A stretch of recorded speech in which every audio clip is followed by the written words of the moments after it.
Hello guys, ఇంకా భజన రోజు అయితే మార్నింగ్ మేము ఈ ఇల్లు మొత్తం అయితే క్లీన్ చేసేసుకుంటున్నాము. ఇంట్లో ఉన్న మంచాలు అన్నీ కలిపి మా ఎదురుగా స్థలం ఉంటే ఆ స్థలంలో అయితే వేసేసాం ఫ్రెండ్స్. ఇంకా మా పాప అయితే ఏడుస్తుంది, అప్పటికి పడుకొని లేచింది అని నేనైతే అట్లా ఎత్తుకున్నాను. ఇంకా ఆ స్థలంలో వేసాము. ఇంకా బూజులు ఎక్కడ ఉన్నాయో అన్నీ కొడుతుంది ఫ్రెండ్స్. ఇంకా మా అమ్మ అయితే ఇంకా పువ్వులు అన్నీ తీసుకొచ్చాం కదా, ఇంకా మా చెల్లి మా వదిన కలిసి ఇంకా బంతిపూలు మాలలు అన్నీ అయితే కడుతున్నారు.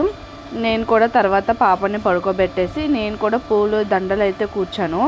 ఈ బంతి పువ్వులు దండలు అయితే ఇట్లా కూర్చాను. మార్నింగ్ అంతా మాకైతే పని సరిపోయింది. ఈవినింగ్ అయితే భజన. ఆ భజన వ్లాగ్స్ కూడా నెక్స్ట్ వ్లాగ్లో అయితే మీకు వస్తాయి ఫ్రెండ్స్. నా ఛానల్ని మీరు ఇలానే సపోర్ట్ చేస్తూ ఉండండి ఫ్రెండ్స్. ఇంకా నాకైతే ఇంట్రెస్ట్ వస్తుంది వీడియోస్ చేయాలని. ఇంకా అందులో కొంచెం కొంచెం పువ్వులు తీసి ఇంకా దేవుడి పటాలు ఉంటాయి కదా, ఆ పటాలకి కోసం అయితే నేనైతే అమర్చడానికి అయితే తీస్తున్నా. ఈ వీడియో నచ్చినట్లయితే లైక్ చేయండి. బాయ్.